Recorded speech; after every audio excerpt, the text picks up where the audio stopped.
वाला trader 1.5% turnover tax के बजाय 0.5% टर्नओवर टैक्स देगा। 10 करोड़ तक की टर्नओवर वाला ट्रेडर विद होल्डिंग एजेंट नहीं बनेगा। सेल्स टैक्स में रजिस्ट्रेशन के लिए सालाना बिजली के बिल की हद 6 लाख रुपए से बढ़ाकर 12 लाख रुपए कर दी गई है। शनाख्ती कार्ड की शर्त पर खरीदो फरोख्त पर तादेदी कार्रवाई 31 जनवरी 2020 तक मौखर कर दी गई है। जो हमारा इनसे मुआहदा हुआ है ये भी कारबंद रहेंगी और इंशाल्लाह हम भी कारबंद रहेंगे। अब के बाद हम पूरे मुल्क में हड़ताल खोलने का ऐलान भी करते हैं। वेलकम टू न्यूज़ वाइज, मैं हूं आरिफा नूर। आज प्रोग्राम में सबसे पहले हम जिक्र करेंगे जो तनाज़ा ताजिरों के दरमियान और FBR के दरमियान काफ़ी हफ्तों से चल रहा था। 2 दिन की बिला आखिर ताजिरों ने हड़ताल की और उसके बाद जो मुज़ाकरात हुए FBR और ताजिरों के दरमियान तो ये मसला हल हो गया है। दोनों फरीक़ैन ने एक 11 नुकाती मुआहिदा जो है वो साइन किया है। उसके अंदर 50,000 से ज़ायद मालियत की जो ट्रांजैक्शन पर शनाख्ती कार्ड की शर्त है उसको 31 जनवरी जो नया साल है उस तक मौखर कर दिया है। इसी तरह जो सालाना 10 करोड़ टर्नओवर वाला ताजिर होगा वो विद होल्डिंग एजेंट नहीं होगा। सेल्स टैक्स रजिस्ट्रेशन के लिए जो सालाना बिजली की बिल की हद है वो 6 लाख से बढ़ा के 12 लाख कर दी गई है और नए ताजिरों की रजिस्ट्रेशन के लिए भी कमेटियां बनाई जाएंगी ताकि बाकी जो मसले हैं उनके ऊपर भी मिल के हुकूमत के साथ ताजिर जो हैं उसको हल कर सकें और नेगोशिएशंस के बाद फैसला करें। दूसरी तरफ जो मुशीर ख़जाना है डॉक्टर अब्दुल हफीज़ शेख, उन्होंने कहा है कि मुल्क भर के अंदर 40 लाख ताजिर हैं मगर सिर्फ 4 लाख के करीब जो हैं वो टैक्स नेट के अंदर हैं और इस टैक्स नेट को बढ़ाना है। इस इशू पे बात करने के लिए आज हमारे साथ हैं मोहम्मद अली मियाँ साहब जो मरकजी सदर हैं ऑल पाकिस्तान ट्रेडर्स अलायंस के और अतीक मीर साहब जो चेयरमैन ऑल कराची ताजिर इत्तेहाद। और welcome to the show gentleman. जी थैंक यू जी। मोहम्मद अली मियाँ साहब आपके साथ शुरू करूंगी। जो सबसे लग रहा था कि ये मुज़ाकरात या जो शिकायत थी ताजिरों को वो सबसे बड़ी यही थी जो शनाख्ती कार्ड वाली कंडीशन थी, तो ये आप लोगों ने जो नेगोशिएशंस किए हैं इसको मौखर कर दिया है जनवरी तक। अब जनवरी के अंदर फिर क्या आप इस शर्त के ऊपर अग्री करेंगे या फिर आप लोग हुकूमत से यही लड़ाई करेंगे कि इस कंडीशन को वेवर कर दिया जाए दोबारा? जी बिस्मिल्लाहिर्रहमानिर्रहीम, बहुत बहुत शुक्रिया। ये जो मैं समझता हूँ आज एक जो मुआहदा हुआ है हुकूमत पाकिस्तान और ताजिर नुमाइंदों की जो तंजीमें, बड़ी तंजीमें हैं पाकिस्तान में, जिन्होंने कि ये पूरा जब से बजट आया है उसके बाद से इसको पूरा अच्छे तरीके से मुज़ाकरात भी किए, हमने अपने मुतालबात पेश किए, हमने रिटर्न भी दिए, फिर एक बीच में हड़ताल भी 13 तारीख को हुई। तो ये पूरे जो पाकिस्तान के ताजिर थे ये एक बहरान की कैफियत थी, एक जमूद की कैफियत थी। उसमें शनाख्ती कार्ड के अलावा भी बहुत ज़्यादा इरिटेंट थे। मसलन कि जो छोटे ताजिरों के ऊपर जो फिक्स टैक्स स्कीम का निफाज है उसकी जो स्कीम हुकूमत ने दी थी बजट के 2 माह के बाद, उस पर भी बहुत ज़्यादा तहफ़्फ़ुज़ात से। तो एक पैकेज पूरा था जिसको कि पाकिस्तान की तमाम तंजीमों ने मिल जुल कर एक 11 नुकाती चार्टर को डिमांड दिया था। अब उसके ऊपर भी हमारे 3 माह में तकरीबन कुछ 10 मीटिंगें हो चुकी हैं। कराची से अतीक मीर साहब समेत पेशावर से, कोयटे से, लाहौर से हम जाते रहे, लेकिन कुछ वो बात बन नहीं रही थी और फिर हमें ज़ाहिर है फिर हड़ताल में जाना पड़ा। हड़ताल जो है ये मसले का हल तो नहीं है, ये मसले के हल की तरफ जाने का एक ज़रिया है। मैं समझता हूँ सबसे पहले आज जो एक हुकूमत को मुस्बत पैगाम देना चाहते हैं हम कि जो शुकूक व शुबहात थे कि शायद ताजिर किसी सियासी पार्टी का आलाकार बने हुए हैं, ये जो तारीख इत्तफाकन किसी धरने के साथ मिल गई है। साहब आपको भी इस वक्त कॉन्वर्सेशन में शामिल करते हैं, तो आपके ख्याल में अब अगला मरहला जो होगा या जो मेन आप लोगों के जो मसाइल रह गए हैं जिन पे अब कमिटीज के अंदर गुफ्तगू होगी हुकूमत के साथ, तो मेन इशू क्या होगा जिसके ऊपर आपको लग रहा है कि कोई मसाइल हो सकते हैं या सबसे ज्यादा मुज़ाकरात या मेहनत की जरूरत पड़ेगी?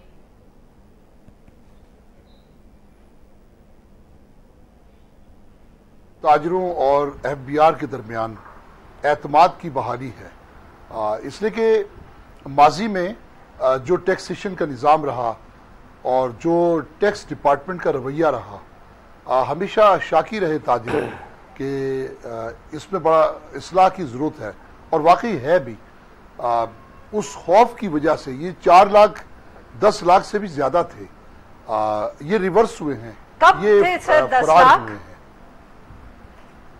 10 لاکھ سمجھ لیں، 10 لاکھ پچھلے سمجھے اگر آپ 10 سال پیچھے چلے جائیں تو صحیح، اس کی تعداد 10 لاکھ سے زیادہ تھی، لیکن بیچ میں ایک ایسا موقع آیا کہ 3 سال میں 6 لاکھ جو اسیسی تھے، وہ یہ جو پریکٹس ہوتی رہی، بار بار پریکٹس ہوتی رہی مشرف کے دور میں، نواز شریف کے اس سے پہلے دور میں، تو اس میں لوگ کافی زیادہ ڈسٹرب ہوئے۔ جب بھی تفتیش کا مرحلہ آیا، دیکھیں دنیا بھر میں ٹیکس چور تو ہوتے ہیں، دنیا بھر میں ٹیکس سے لوگ فرار بھی ہوتے ہیں، پاکستان میں بھی یقیناً ہوں گے، خوش دلی سے ٹیکس کوئی نہیں دیتا، لیکن ایک ایسا سسٹم پہلے بنایا جاتا ہے جو قابل قبول ہو، قابل پر سر عمل آپ ہو، خود کہہ رہے ہیں کہ متوازن ہر ہو۔ حکومت نے کوشش کی ہے، جو بھی حکومت ہوتی ہے پاور میں، وہ جب بھی کوشش کرتی ہے آپ لوگ ہڑتال پہ چلے جاتے ہیں اور مسئلہ جو ہے آپ حکومت وڈرا کر دیتی ہے اور مسئلہ وہیں کا وہیں رہتا ہے، تو جب تک کوئی اس پہ آپ لوگ کوآپریٹ نہیں کریں گے تو مسئلہ کیسے حل ہوگا؟ دیکھیں کوآپریٹ تاجر تو بالکل پہلے بھی کرنے کے لیے تیار تھے، اب بھی ہے۔ دیکھیں سب سے بڑا مسئلہ کیا ہے؟ ٹیکس ریٹ ایک مسئلہ ہے۔ دنیا میں ایک چیز کو جسٹیفائی کیا جاتا ہے کہ آمدنی کی کیا شرح ہے، جب وہ ایک معیشت کی شرح نمو ہوتی ہے، پھر اس کے بعد تجارت کی ترقی کو دیکھا جاتا ہے، اس کے بعد پھر ٹیکسوں کا ریٹ متعین ہوتا ہے۔ ایک آدمی 10,000 کماتا ہے تو آپ اس کے 5,000 ٹیکس نہیں لگا سکتے۔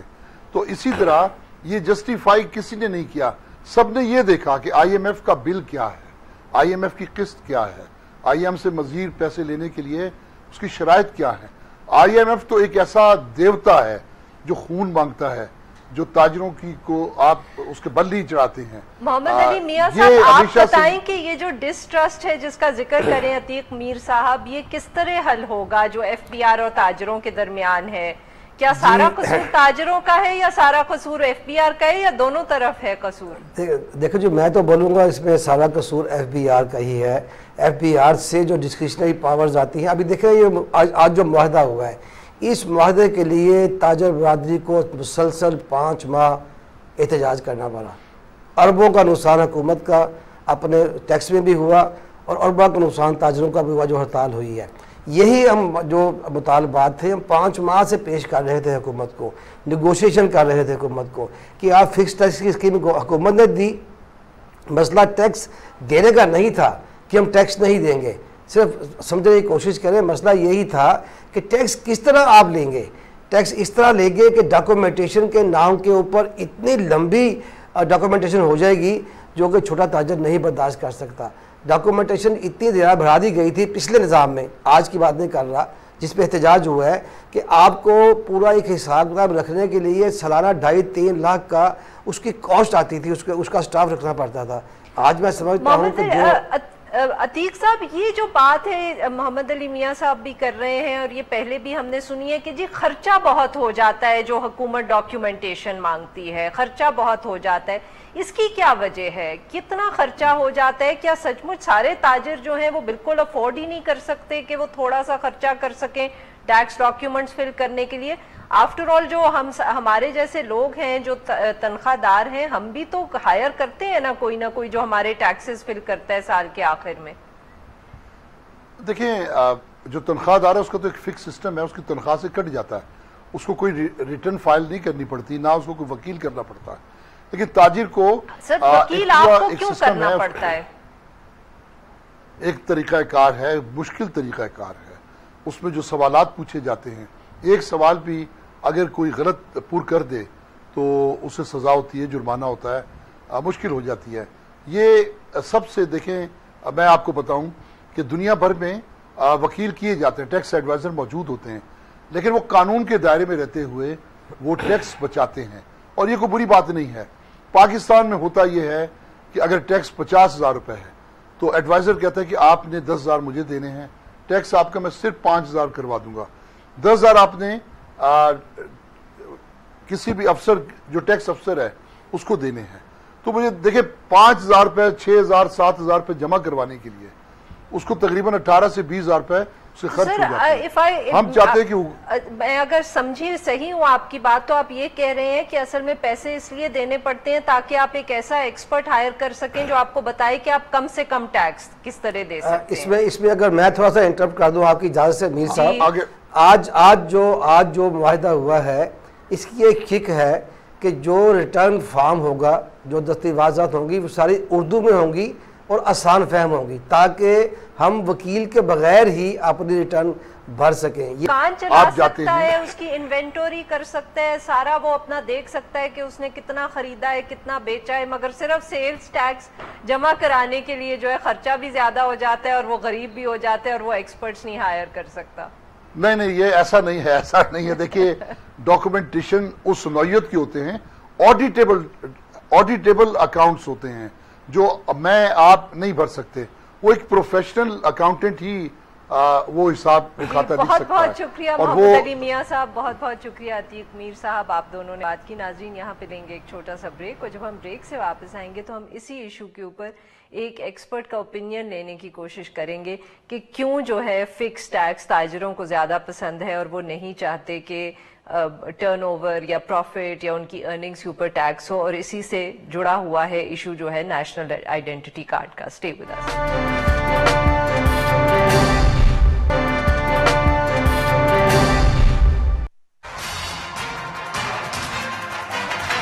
ہمارا بنیادی مقصد یہ نہیں ہے کہ جو موجودہ ٹیکس پیئر ہیں ان کے اوپر ہم مزید بوجھ ڈالیں. ہمارا مقصد یہ ہے کہ جو اس وقت صفر ٹیکس دے رہے ہیں ان کو ہم موٹیویٹ کر کے جو جائز ٹیکس ہو وہ حاصل کریں. Welcome back. ناظرین ہم بات کر رہے ہیں جو تاجروں کا اور ایف پی آر کا تنازع چل رہا ہے، جس پہ آج فائنلی ان کی ایک اگریمنٹ ہوئی ہے. مگر اس تنازع سے پہلے جب حکومت یہ ٹیکس لگانے کی کوشش کر رہی تھی اور ٹیکس کرنے کی کوشش کر رہی تھی تو تاجروں کی طرف سے بار بار یہ مطالبہ آ رہا تھا کہ ایک فکس ٹیکس نظام جو ہے اس کو وہ امپوز کر دے حکومت.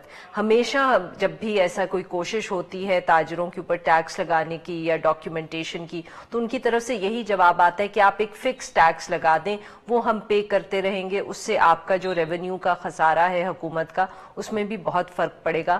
مگر حکومت اس دفعے اور آئی ایم ایف بھی نہیں مان رہے اور وہ چاہتے ہیں کہ ٹیکسیشن سسٹم جو ہے وہ پروگریسو ہو. اس ایشو پہ بات کرنے کے لیے اب ہمارے ساتھ موجود وقار احمد جو ایک ماہر معاشیات ہیں اور ایس ٹی پی آئی میں کام کرتے ہیں. Welcome to the show doctor صاحب. جی ڈاکٹر صاحب، تو سب سے پہلے تو ہمیں یہ بتائیں کہ کیوں تاجر برادری جو ہے وہ ہر دفعے ایک فکس ٹیکس کی بات کرتی ہے، ان کے لیے اس میں کیا فائدہ ہے؟ جی مین جو ان کا آرگومنٹ ہے وہ تو یہ ہے کہ جو ایک بہت ہی چھوٹے طبقے کا تاجر ہے جو کہ ایک مائکرو لیول پہ آپریٹ کر رہا ہے، ان کا آرگومنٹ یہ ہے کہ جی بک کیپنگ کے لیے جو ایک رجیم چاہیے آپ کو ریسیٹ کلیکشن کی، ریسیٹ مینٹیننس کی، اور پھر آپ کو منتھلی فائل کرنا ہوتا ہے ایف بی آر کے ساتھ، وہ شاید ایک ایوریج تاجر کیپیسٹی نہیں رکھتا کہ وہ اتنی فائلنگ اور اتنی ٹیکس کمپلائنس کا بوجھ برداشت کر سکے. دوسرا آرگومنٹ ان کا یہ بھی ہے کہ ان کا یہ خیال ہے کہ پوری جو سپلائی چین ہوتی ہے اس کو پہلے ٹیکس نیٹ میں لانا چاہیے. وہ لوگ اینڈ ریٹیلرز ہیں تو ان سے یہ مانگنا کہ جی آپ کے وینڈر کی شناخت ہم آپ سے لیں گے through C N I C for example, وہ یہ کہہ رہے ہیں کہ یہ انجسٹیفائڈ ہے، اور اگر میرا وینڈر ہی ٹیکس نیٹ میں نہیں ہے اور مجھے اسی سے سامان لینا ہے تو پروبیبلی ان کی جو یوزول یا ٹریڈیشنل جو ان کی ریلیشن شپس ہیں بزنس وہ افیکٹ ہوں گی. ڈاکٹر صاحب، اور دوسری طرف آئی ایم ایف کی طرف سے کیوں اتنا پریشر ہے اس دفعے کہ وہ جو یہ ٹیکس ہے وہ اس طرح کا فکس ٹیکس نہیں ہوگا؟ وہ کیوں اس دفعے جو ہے انسسٹ کر رہے ہیں کہ آپ پراپر ٹیکسیشن کریں، اور یہ این آئی سی کی کنڈیشن بھی ساتھ ساتھ جو ہے جس کے اوپر بہت مسئلہ کھڑا رہا، یہ کیوں ڈیمانڈ دوسری طرف سے آ رہی ہے؟ جی میرا خیال صرف آئی ایم ایف نہیں بلکہ آپ کی بات صحیح ہے، ہمارے ایف بی آر کی طرف سے بھی یہی پریشر ہے. اور آپ یہ دیکھیں کہ اس وقت اکانومی کے اندر آؤٹ پٹ ایکسپینشن جو ٹریڈیشنل سیکٹرز میں گروتھ ہے، شرائع نمو ہے، وہ بہت زیادہ ڈپریسڈ ہے. تو ان کو اچھی طریقے سے معلوم ہے کہ ایگریکلچر یا انڈسٹری یا آپ کے ابتدائیے میں جیسے حفیظ شیخ صاحب کہہ رہے تھے کہ ٹریڈیشنل سیکٹرز جو ہیں उनको अब आप मजीद बर्डन नहीं कर सकते। सही। तो probably one of the untaxed factors और लेस टैक्स फैक्टर्स जो है वो है जिसको आप कहते हैं होलसेल एंड रिटेल ट्रेड। सही। और इसका एक सिग्निफिकेंट शेयर है आपके सर्विसेज सेक्टर के जीडीपी में। और आईएमएफ और एफबीआर का ख्याल ये है कि अगर हमें 5.5 ट्रिलियन रुपए के टारगेट के करीब कर पहुंचना है तो शायद इस दफा इस सेक्टर के ऊपर जो है थोड़ा सा कड़ी ट्रीटमेंट जो है वो रखनी पड़ेगी। सर, तो इस वक्त अगर जो ताजरी की तरफ से रेजिस्टेंस आ रही है वो इस वजह से आ रही है क्योंकि वो डॉक्यूमेंटेशन नहीं चाहते इकोनॉमी की और जो सेल परचेज है, या सचमुच जैसे आपने कहा कि वो कहते हैं कि भाई फिक्स टैक्स होगा तो हमें कागज कम भरने पड़ेंगे, हमें लॉयर नहीं हायर करना पड़ेगा, एक्सपर्ट नहीं हायर करना पड़ेगा। व्हाट डू आपके ख्याल में उनकी रेजिस्टेंस के पीछे असल वजह क्या है? जी, अगर मैं इंडिपेंडेंटली बोलूं तो जी मेरा ख्याल है कि दोनों चीजें हैं आपने जो बताई। नेचुरली एक ह्यूमन इंस्टिंक्ट है कि जैसे ही टैक्स रेट इंक्रीज होता है इकोनॉमी में तो लोग टैक्स अवॉइडेंस की तरफ जो है वो जाते हैं। ये एक ह्यूमन बिहेवियर है जी। और आई एम श्योर कि आइंदा आने वाले सालों में भी एक रेजिस्टेंस रहेगा टू डॉक्यूमेंट द इकोनॉमी। इसीलिए कोई भी टैक्स रिफॉर्म जो होता है वो कैरेट एंड स्टिक का मिक्सचर होता है।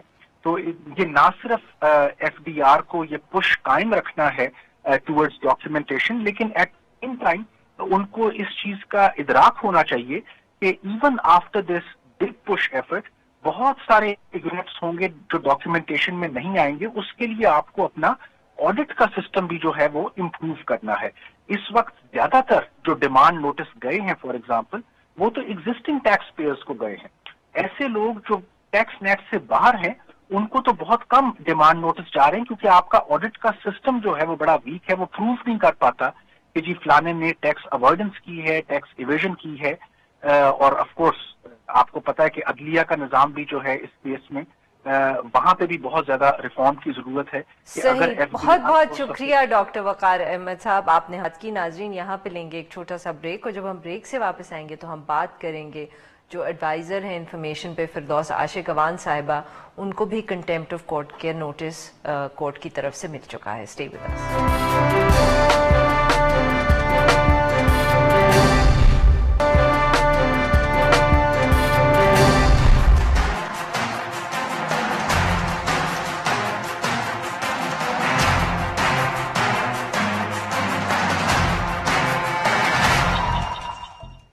Welcome back. प्रोग्राम के इस हिस्से में हम बात करेंगे कि इस्लामाबाद हाई कोर्ट ने मावन खसूसी बराए इत्तलात फिरदौस आशिक अवान साहिबा को तौहीन अदालत का नोटिस जारी कर दिया है। ये नोटिस इसलिए जारी हुआ है क्योंकि 3 रोज कबल अदालत में नवाज शरीफ की जमानत के हवाले से जो प्रोसीडिंग्स हुई तो उसके ऊपर एक बयान दिया था फिरदौस आशिक अवान साहिबा ने इस हवाले से कि वो शाम तक प्रोसीडिंग्स जो थी वो जारी रही थी और इसी किस्से और इसी बयान के ऊपर उनको शो कॉज नोटिस दे दिया गया है। ये पहला वाकया नहीं है कि एक सिटिंग गवर्नमेंट के जो ऑफिस होल्डर हैं उनको या एक सियासतदान को show cause notice contempt of court में दिया गया है। इससे पिछली जो हुकूमत थी पाकिस्तान मुस्लिम लीग नवाज की, उसके अंदर 3 पार्लियामेंटेरियन सलाल चौधरी, दानियाल अजीज और निहाल हाशमी साहब को ना सिर्फ कंटेम्प्ट ऑफ कोर्ट के नोटिस जारी हुए थे बल्कि उनको नाअहल करार दे दिया था तीनों को। इसी हवाले से गुफ्तगू करने के लिए हमारे साथ मौजूद हैं वसीम साहब जो एक सीनियर कानूनदान है। Welcome to the show Waseem साहब। थैंक यू जी। जी सर, तो ये जो आज फिरदौस आशिक अवान साहिबा को भी कंटेम्प्ट ऑफ कोर्ट का नोटिस जारी हुआ है, क्या आप इसको कंपेयर कर सकते हैं विद दी अर्लियर 3 केसेस? क्योंकि लग रहा है कि जैसे अब पिछले साल के अंदर सियासतदानों को बहुत ज्यादा कंटेम्प्ट ऑफ कोर्ट के शो कॉज नोटिस इशू हो रहे हैं और फिर प्रोसीडिंग्स भी हो रही हैं उसके ऊपर। कंपैरिजन तो इस हद तक हो सकता है कि ये भी कंटेम्प्ट ऑफ कोर्ट का नोटिस है और वो भी कंटेम्प्ट ऑफ कोर्ट का नोटिस है, लेकिन जो पस मंजर है, इनका बैकग्राउंड है वो मुख्तलिफ है। एक तो ये है कि फिरदौस आशिक अवान साहिबा मेंबर पार्लियामेंट नहीं है और इसको नतीजे में आपको याद होगा कि उनकी मेंबरशिप भी खत्म हो गई थी और उनको काफी नुकसान उठाना पड़ा था। जो पाकिस्तान मुस्लिम लीग नवाज के 3 मेंबर्स थे। जी, वो मेंबर पार्लियामेंट थे और आइंदा के लिए डिस्क्वालीफाई भी हो गए थे।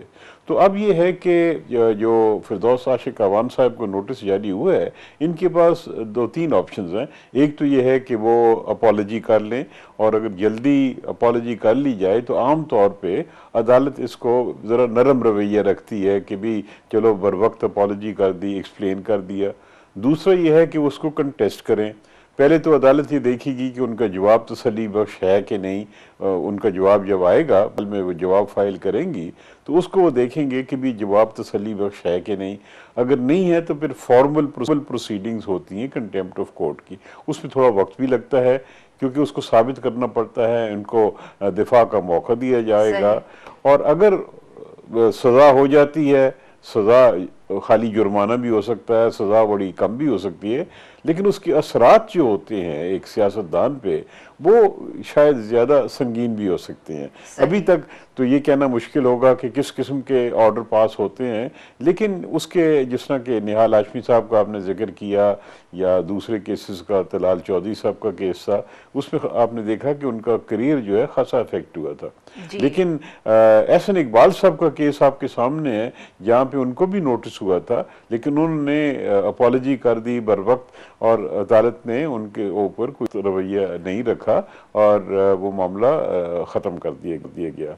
तो आपने एक जी सर, ये आपने जिक्र किया था कि सेंसिटिविटी अदालतों की।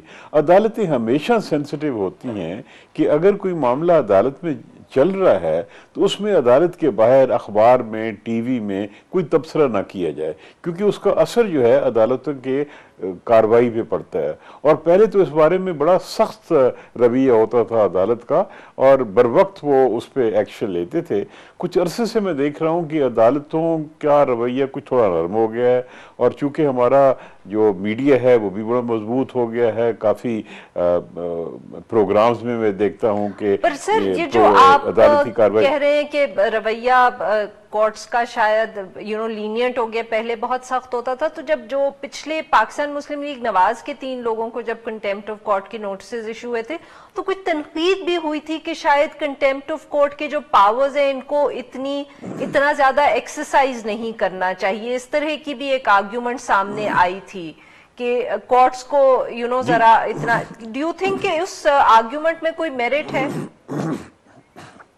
जी, ये इसको हम कहते हैं जुडिशियल रिस्ट्रेंट, और अदालत का जो यानी एक डिग्निटी भी होती है, और कई दफ़ा अदालत समझती है कि एक्शन न लेने में ज़्यादा मौसर अदालत की रेट होगी बजाय इसके कि एक्शन लिया जाए। जब मैंने ये कहा ना जी कि पहले रवैया सख्त होता था, तो मैं माजी की बात कर रहा हूँ, पार्टीशन के फौरन बाद 50s की, 60s की। मुझे याद है सर एडवर्ड नेल्सन हमारे सेक्रेटरी होते थे कानून के, उनको सज़ा हुई थी कंटेम्प्ट ऑफ कोर्ट में क्योंकि उन्होंने कोई बयान जारी कर दिया था। जस्टिस शबीर अहमद एक बड़े सीनियर जज थे हमारे हाई कोर्ट के, रिटायर हुए तो उनको कंटेम्प्ट नोटिस हुआ, उनको मेरे ख्याल कोई बड़ी कम जुर्माना वगैरह की सज़ा हुई थी।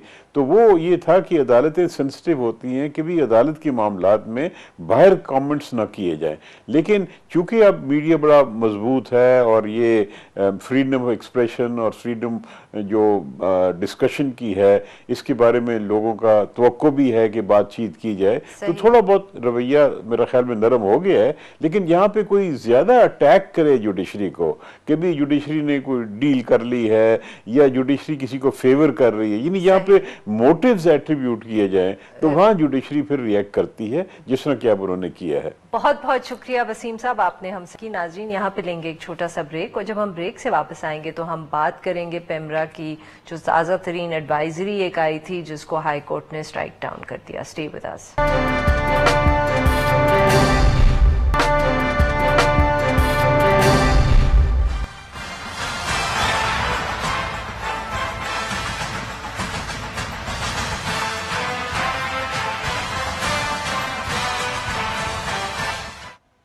Welcome back. प्रोग्राम के आखिर में जिक्र हम करेंगे पेमरा की जो एक नोटिफिकेशन आई थी टीवी एंकर्स को, जिसमें उन्होंने कहा था कि वो और प्रोग्राम्स और चैनल्स के प्रोग्राम्स के अंदर बतौर तज्जियाकार शरीक ना हो। इसी नोटिफिकेशन को आज लाहौर हाई कोर्ट ने मुअत्तल कर दिया है, जबकि दूसरी तरफ इस्लामाबाद हाई कोर्ट ने इस नोटिफिकेशन में अदलिया का जिक्र करने पर चेयरमैन पेमरा को तौहीन अदालत का नोटिस भी जारी कर दिया है।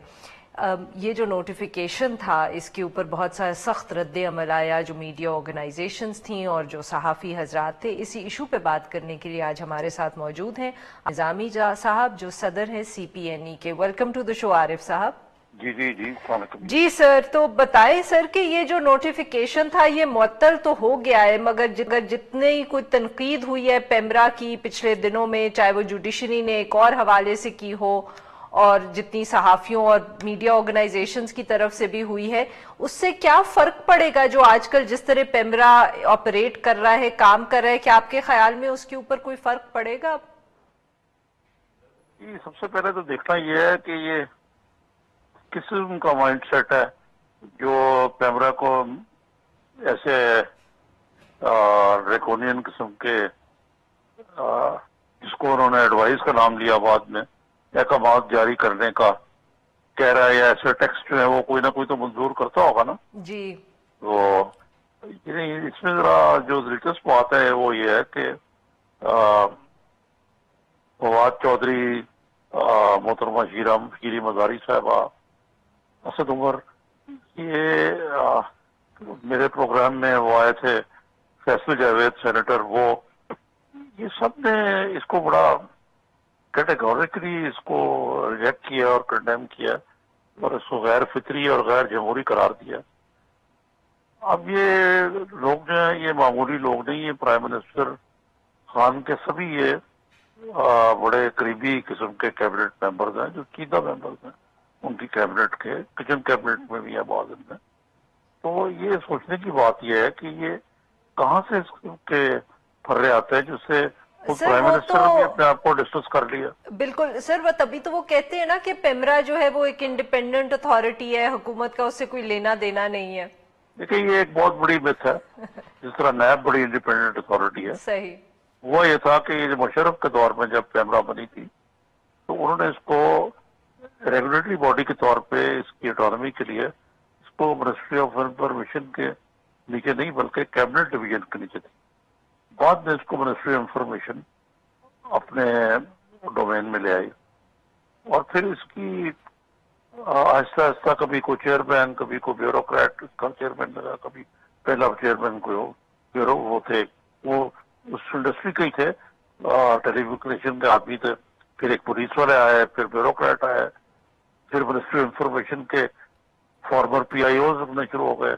रशीद चौधरी साहब इससे पहले थे, अब ये हैं जो साहब जी, ये भी PID से ये अगरचे ये, लेकिन ये बड़ी सिलेक्शन प्रोसेस से लगे जिसमें मैं भी शामिल था। लेकिन ये जो पेमरा है ये इसको इन्होंने इंडिपेंडेंट नहीं रहने दिया। इसका ये हाल है, इसके एक चेयरमैन लगे थे अफसार आलम साहब जी, वो एक खास नुक्ता नगाह रखते थे, बाज PMLN के वज़रा के और नवाज शरीफ के बड़े करीब थे। उनकी जो एक मीडिया एडवाइजरी थी उससे भी वो काफी एक्टिव थे। उनके लिए इसकी क्वालिफिकेशन बदली गई, सही, वो उसे और उनको मुंह मांगी बरात और तनख्वाहें दी नहीं।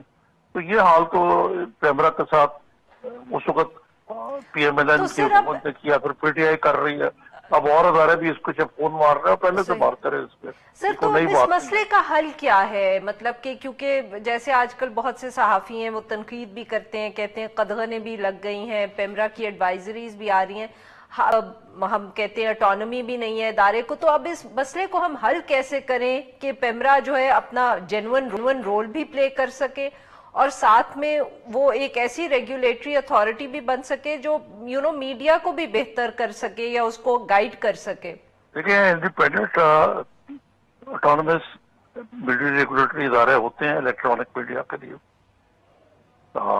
ये होना चाहिए। लेकिन इस मसले का हल जो है, अगर आप मुझसे साफ कोई से पूछें तो वीकेस्ट लिंक जो है इस चेन में वो मीडिया के मालिकान है। सही। वो बहुत जल्दी प्रेशर प्रूफ करते हैं। चंद चैनल्स को छोड़ के जिनके यानी मीडिया ही उनका मेन स्ट्रीम बिजनेस है, बाकी जो है वो तो मामला ऐसा है कि बड़ी weakest link in the chain तो खुद मालिकान है। सही। फिर अब क्रेडिटर्स ने रेजिस्ट किया, स्ट्राइक किया है, तो कुछ हुकूमत को सुननी पड़ी बात।